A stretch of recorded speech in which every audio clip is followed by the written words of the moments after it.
Our journey to Binondo began early in the morning. Riding on a trike through the busy streets of Manila, we were filled with excitement and curiosity.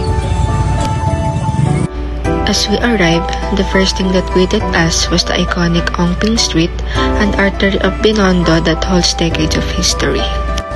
And of course, you know you've officially arrived when you see the grand Welcome to Manila Chinatown Arc. This is not just a landmark, it's a cultural gateway. As we explored deeper, our eyes were drawn to the circular red and gold Chinese decorations hanging above the store. One of the most amusing sights we encountered was this famous mannequin.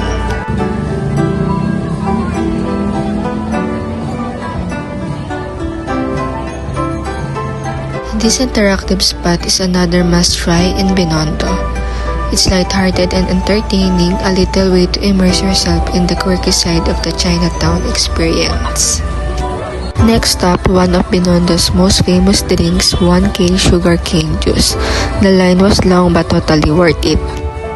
Walking through the shops, we saw all kinds of traditional Chinese decoration, red lanterns, lucky charms, and intricate ornaments.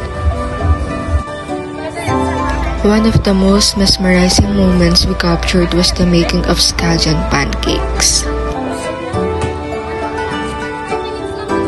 The heart of Binondo beats strongest in its streets, bustling, noisy, and alive. Everywhere you look, people are shopping, eating, laughing, and exploring. And then we spotted another crowd favorite, Oshikun, also known as Chinese bites. Lucky charms were displayed almost everywhere, gold coins, waving cats, red tassel, and so much more. These small items hold big meanings in Chinese culture.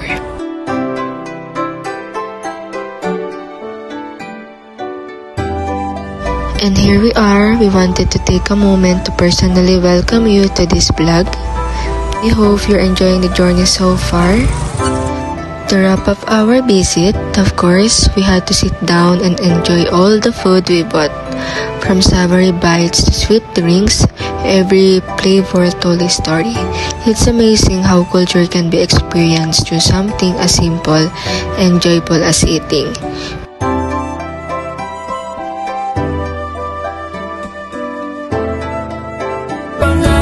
This vlog is more than just a school project, it's a journey of appreciation.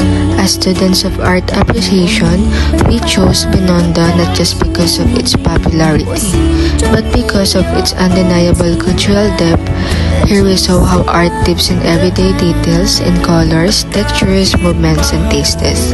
We'd like to extend our thanks to Binondo for welcoming us, for inspiring us, and for reminding us that culture is not something distant or foreign.